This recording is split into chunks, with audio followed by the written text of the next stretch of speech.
Happy live stream Thursday. Max and I were just talking before we went live here. The weather, so he's in the Minneapolis area. I'm in Western Wisconsin on the same longitude line. So the weather has been weirdly warm, and hopefully this isn't jinxing us as we move toward March and April. We've only had a very little bit of snow. I think we've only had about 3 inches of snow this year. Last year, net, this part of the world had 98 inches of snow. A lot of that came late winter, and late winter snow kind of sucks because if it snows in March and it's warm, that means like a cubic foot of snow weighs 11 billion pounds. So moving that March and April snow is really, really bad. But boy, is it pleasant out right now. It's we could use some sunshine, but I can be outside in a t-shirt. I don't know, it's 35 degrees. So anyway, let's not talk weather. Let's talk miter saws. One of the things, I've mentioned this before, we're in the shop, we're doing woodworking, we're making sawdust, and that sawdust is a natural byproduct of what we're doing.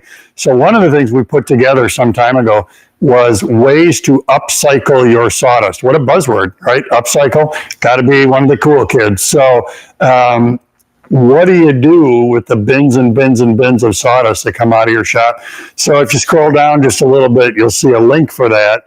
And you can grab that download, get some ideas from that about what to do with your leftover sawdust. With the miter saw, one of the things I've said is, I know I lean on my miter saw a lot, and I don't mean this, although I do that too. I mean, I use it all the time. So when you walk up to this, you want to know if I'm fixing to make a 90-degree cut, I'm going to make a 90-degree cut. That's what this is about, is getting this set up, and it's a pretty easy process, so that you know this is going to do what you expect it to do. Now, I'm going to talk about other angles on your miter saw in a second, but one of the things I want to address is this technique works also for all the other cutting tools in your shop, really. So what we're going to do here, you could use this to set up your miter gauge on your table saw. You can use it to make sure the blade on your miter saw is perpendicular to the table on your, table saw. Let me start over. You can use this on the miter gauge. You can use it to make sure the blade on your table saw is perpendicular to the cast iron table. You can use it to make sure the blade on your bandsaw is perpendicular to the table.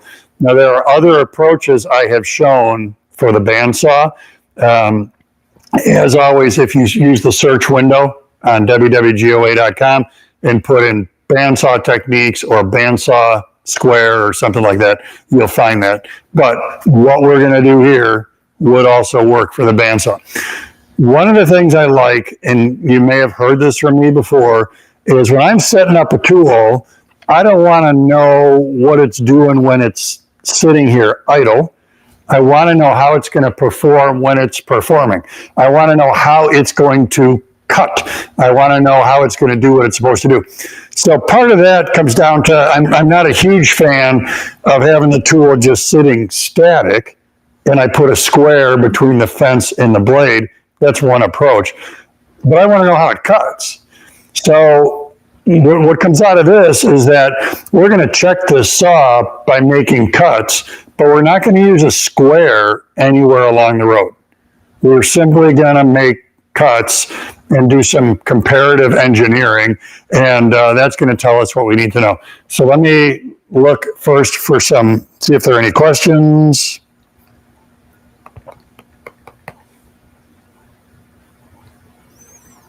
Okay.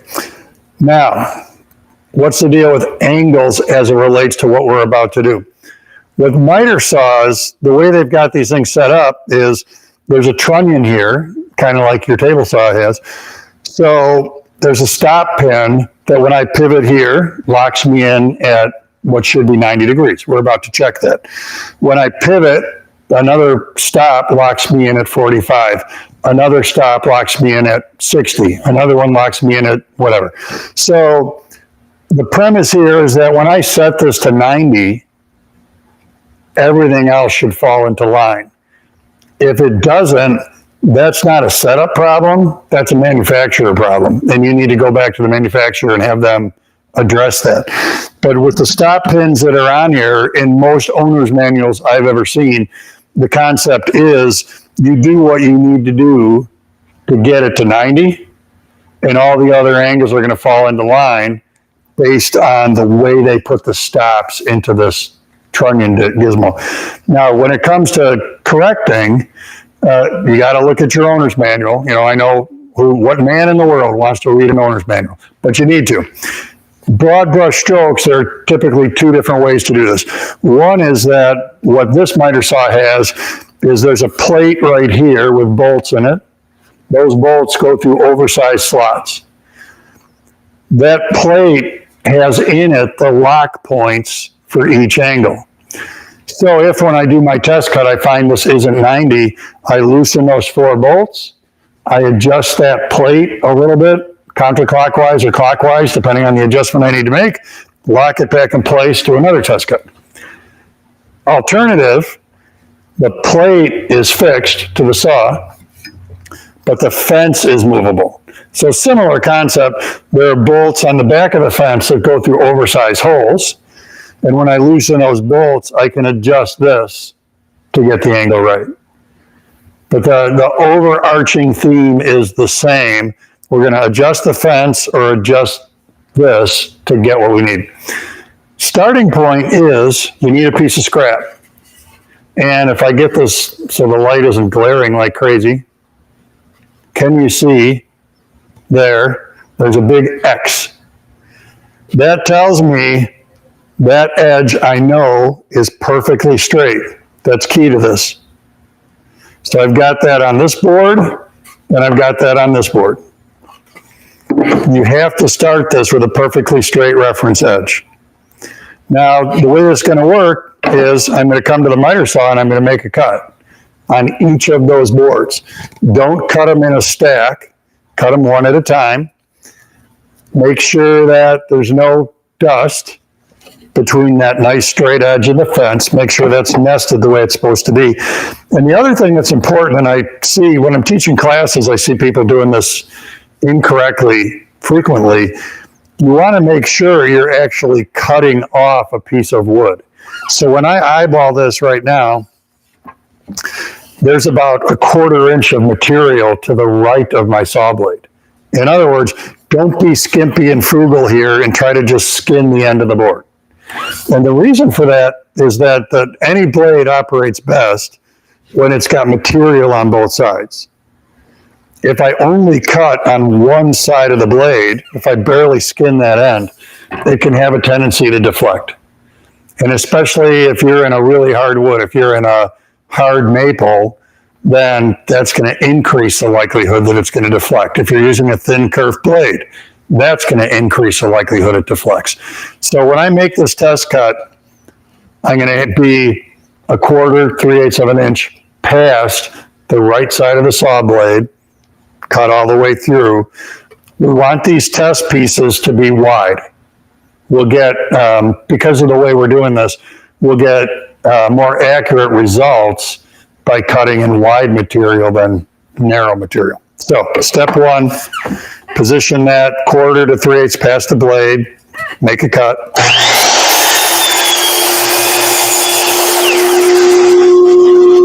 Always let that blade come to a stop before you lift. Now, to avoid confusion later, the end I just cut, I'm going to mark.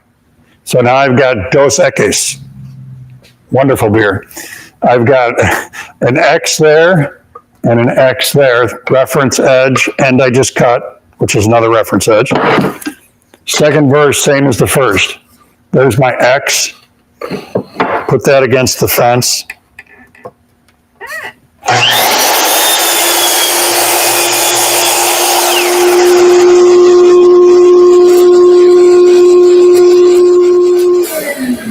And mark the end you just cut. Now, while I'm still here, check for questions again before I get away from the saw here.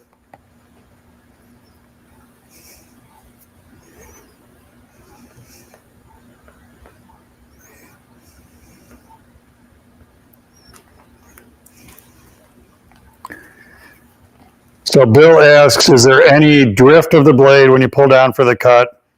What is the technique to pull blade down? So there's no drift. In other words, I don't have any control like left to right on this. It travels straight down in kind of a chopping motion, like a chop saw would. And then same, when I push it back, it's just on a guide system that takes it from the front of the saw to the back. So Donald is saying, does it matter how you execute the cut, i.e. dropping the saw blade? Well,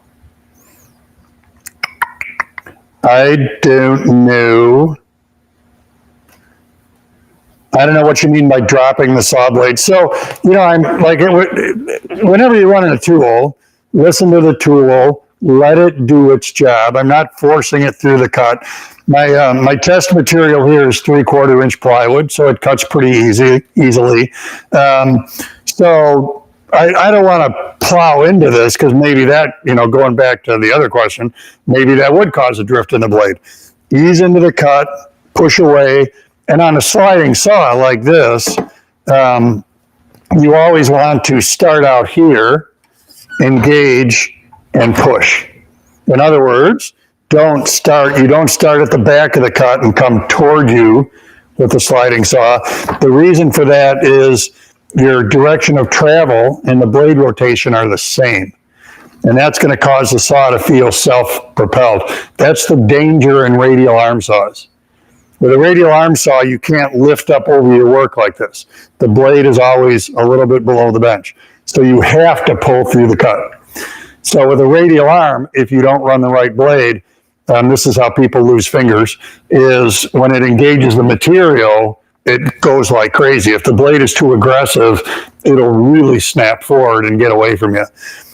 So 1, correct blade on a miter saw, 2, on a slider. That's why we come out here, engage, push.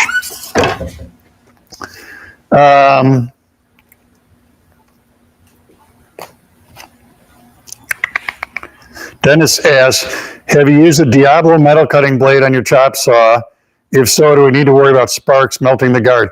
So I have. If you folks, we've got a video on this, and I'm using the Diablo metal cutting blade in a circ saw, and I'm cutting. I think I'm cutting 1/4 inch plate with it, mild steel, but I'm cutting through 1/4 inch metal with a circular saw. It's amazing. Those Diablo metal cutting blades are amazing. I've got, in my shop garage, my metalworking setup is in my shop garage. I've got an old Ryobi miter saw that's no longer my good woodworking saw, and I use that for cutting metal. That has the Diablo metal cutting blade in it. It does throw sparks. Not as bad as an abrasive wheel does, but it does throw sparks. I would not want to, and I hate to be like 100% black and white on this stuff, but I think I will be on this and say, I would not lean toward doing metal cutting and wood cutting on the same saw. Because you end up with metal shavings and stuff. It's really hard to clean that up. You definitely don't want dust collection on when you're cutting metal. Hot metal and sawdust are not good compatriots.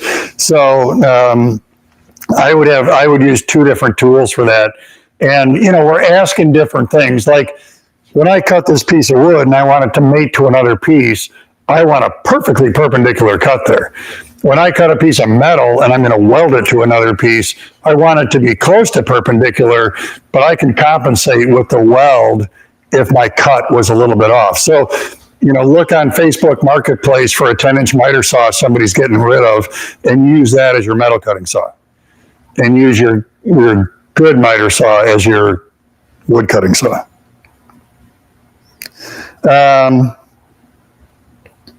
Jeffrey says, is it adequate to rip the piece against your good table saw fence to get that first reference edge? And Mark similarly asks, how are you ensuring your starting board is perfectly straight. So whatever works for you is what you need to do to get a reference edge. If you can rip this stuff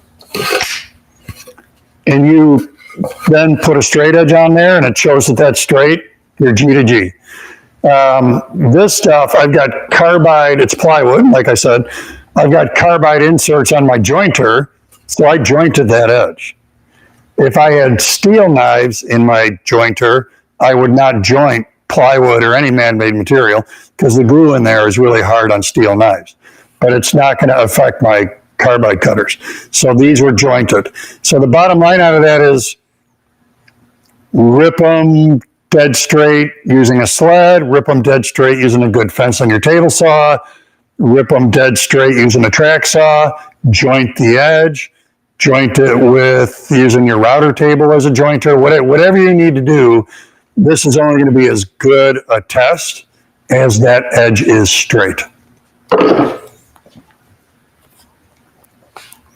All right, I believe I am caught up on preguntas. All right, so here's where we're at. Good thing I marked these because with all that talking, I would lose track. That X was against the fence. That's the end I cut. That X was against the fence. That's the end I cut. Now, take these two to a flat surface, and you can see reference edge, end I cut. Now, just to keep track, reference edge, end I cut. This board gets flipped around, but you got to make sure when you flip it that the reference edge stays on the flat surface and cut end goes against cut end. So we do no.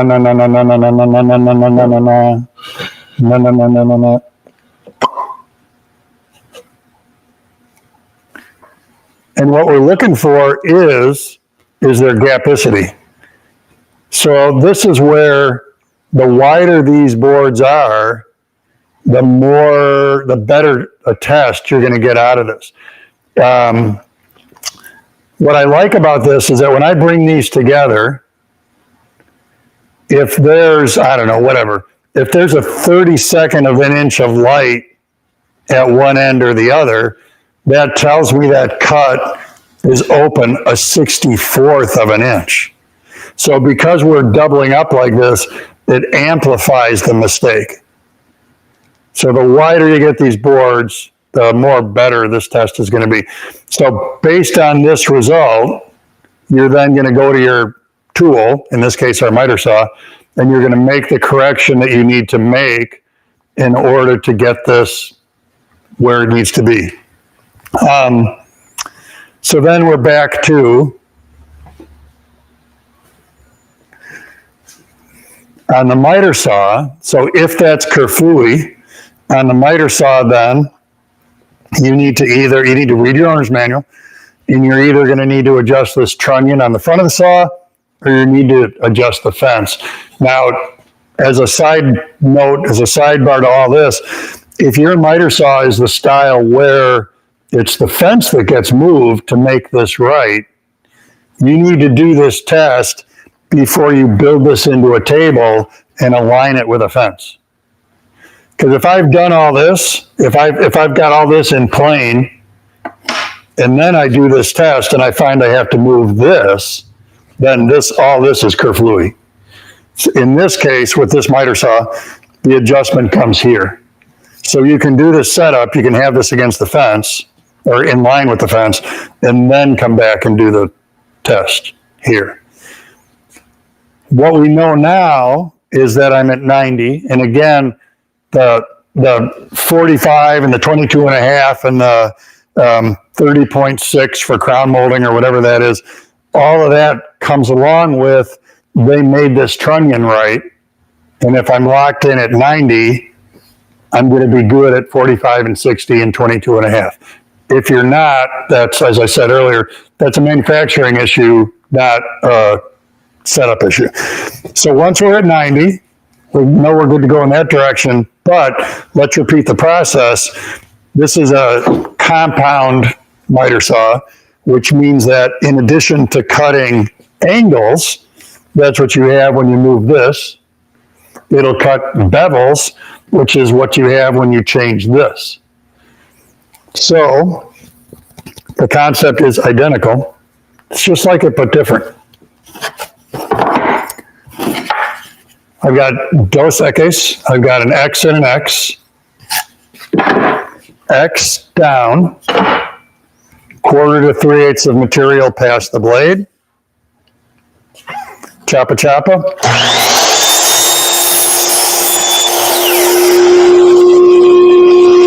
Mark the cut edge.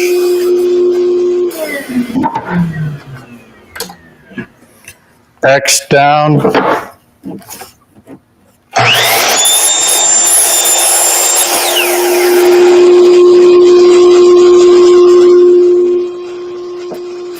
Take it to our visual comparator.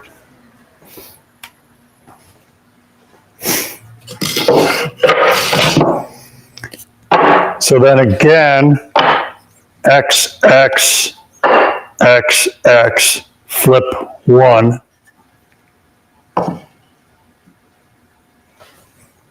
And again, there should be no light between those two.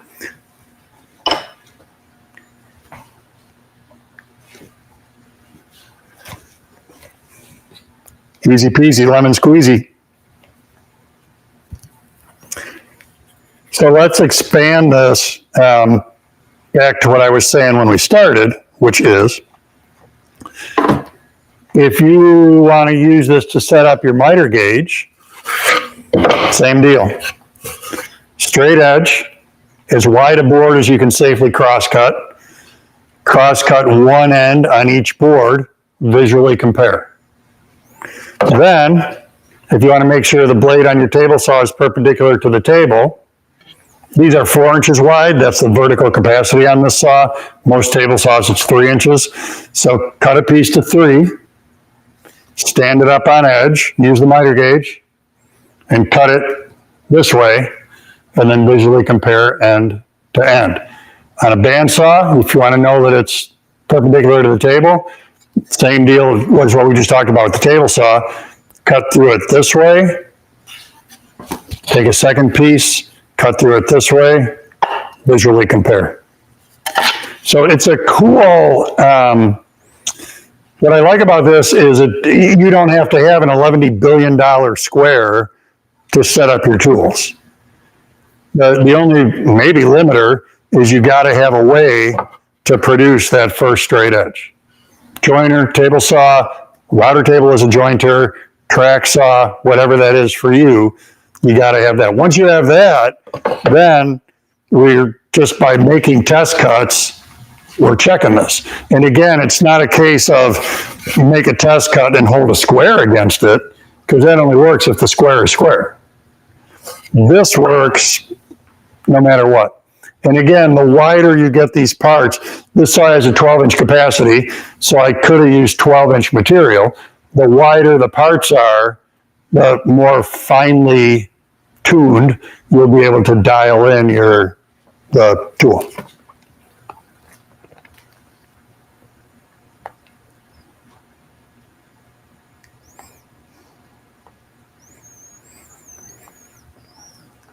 And AJ commented, nice bench. Is that new? You know it's new, AJ. So my friend AJ, who has done a bunch of work for WWGOA, until he chose to move to Boston. So he lived here in the Minneapolis area, and then he and his wife, unfortunately for me and us, he moved out to Boston. But AJ was just here last weekend. He was in my shop. So yeah, AJ is commenting on the new workbenches. And I talked about these a little bit at one of the previous lives.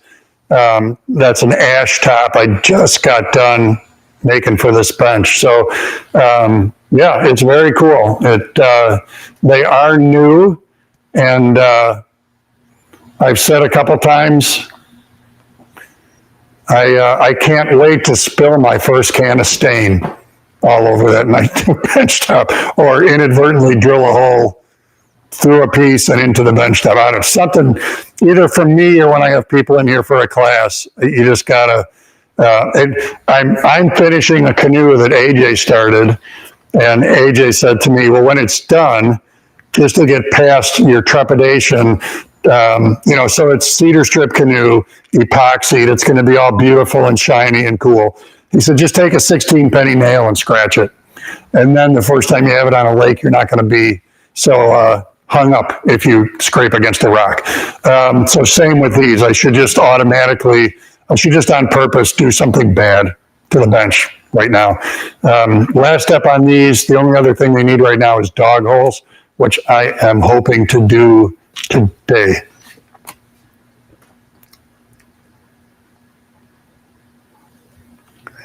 All right.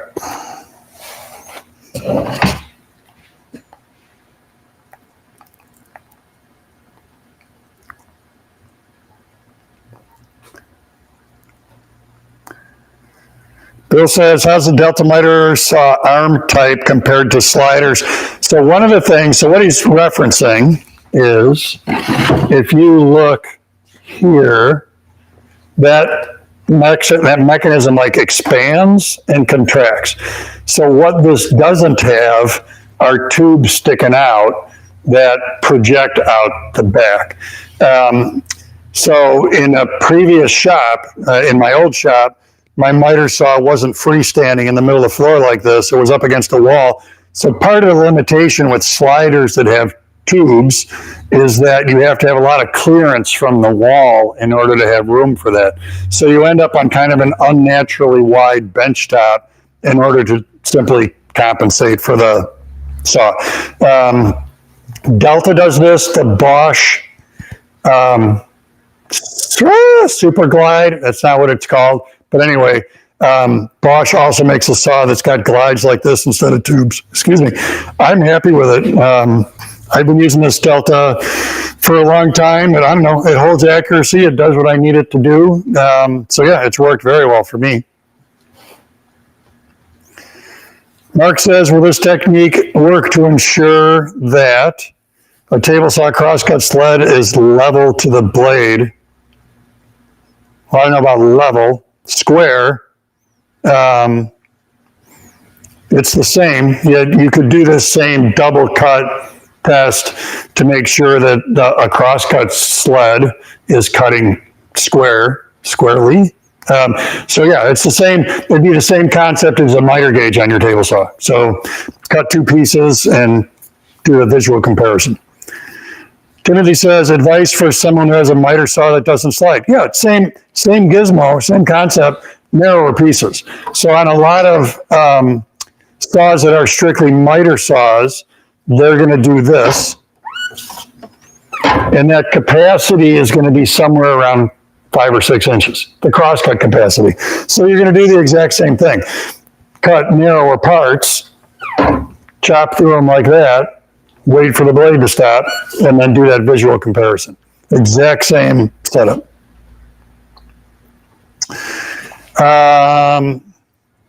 John says, opinion on ear muffs versus ear plugs. So for me, and I don't even know if I really know why I do this, but when I'm in the shop, I'm using IsoTunes Pro plugs. These go in my ears.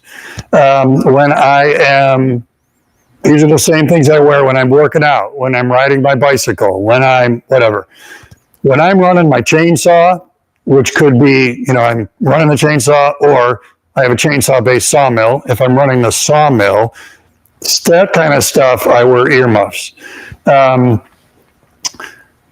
of it, maybe, is, I don't know, there's a lot more movement, maybe, with the chainsaw, and it's not that these fall out, but just over time, I've come to prefer the earmuffs when I'm doing that chainsaw stuff. So I've got IsoTunes Link is the earmuff I wear. And that's chainsaw. I'm trying to think if there's anything else. It's kind of that outside work. I'm going to put those earmuffs on. But in the shop, when I'm doing my metalworking stuff, when I'm doing my woodworking stuff, I'm doing the foam plugs that go into my ears. These have, I think it's 27 decibels of noise reduction, which is where you want to be. Most stuff runs in the shop at like 105-ish. So that brings you down to a point where you're safe. Dennis says, I see people make 2 cuts to get through a 2-inch piece of wood. Is that a good idea? Maybe. It kind of depends on your saw and your blade. If on this saw with this sharp blade, if it was 2-inch hard maple, I would probably be coming out partial, coming out finish. And so in 2 passes or maybe even 3 passes. So it's that same idea of listening to the tool, don't overwork it, let the saw, whatever tool it is, do the work it's supposed to do. There's nothing wrong with it. Eric asks, how are you going to make the dog holes? So I'm going to do 2 things. We're going to shoot a video on this next week. So that'll be up on GOA whenever that video publishes. But at 1, I'm going to do a shop-made drill guide. I'm going to drill the holes with a 3/4-inch brad point bit. So one approach, I'm going to do a shop-made drill guide. That'll take care of it. And the other approach is I'm going to use a commercially made drill guide, like, it's kind of a portable drill press with the springs in it and the whole deal. That'll be my other approach for punching those holes. So I'll show 2 different techniques. All right, while I'm checking one last time for questions, a reminder that second Thursday of every month, we do these live streams, these live Q&As at 4 in the afternoon. The February 8th one is going to be crazy cool. Brian Berry from Aquacoat is going to be here in my shop with me. And for the whole hour, we're going to talk about water-based finishes. So Brian owns the company, Aquacoat, that makes water-based finishes. So this is a great time for you to put this on your calendar right now and bring your water-based finish questions. I'm going to have some samples prepared ahead of time. And one of the things people ask a lot about is durability of water-based versus solvent-based. So we'll address that, and we'll have some stuff, some science fair stuff to show you. So get that on your calendar. Watch for the email that's going to come through. But bottom line, February 8th, 4 o'clock Central Time, Brian will be here to talk about water-based finish.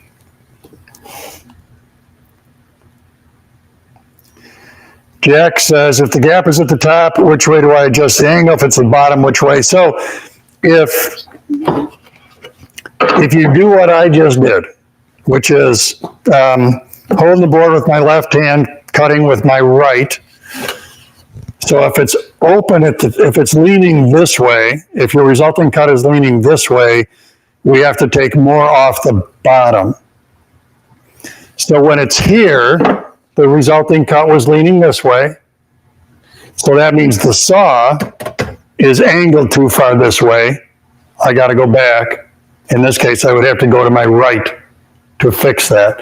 And remember, it's a small adjustment. If you can see a 32nd inch of light, you're moving that trunnion a bazillionth. It's not really a 64th of an inch. It's a part of a degree. But a very small change, whatever change you make has twice the effect because you're cutting 2 boards. And then, of course, if light is at the bottom, it's just the opposite.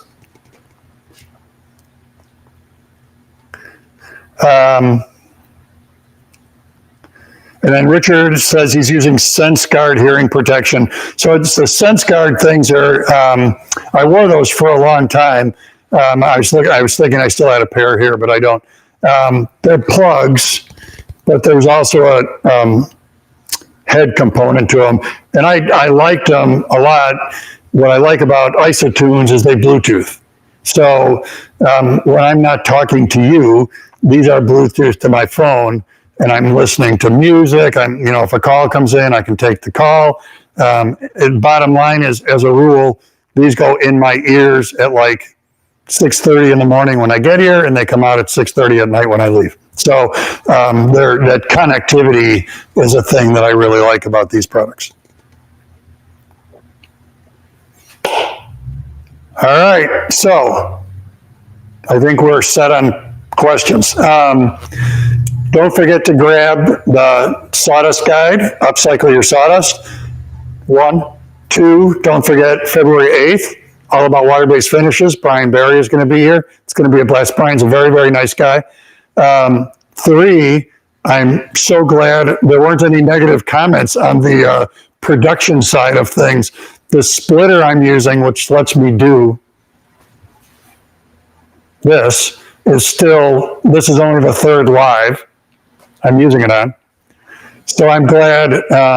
Last time there were issues, the audio was boomy, and there were issues with when I switched cameras, the audio wasn't following.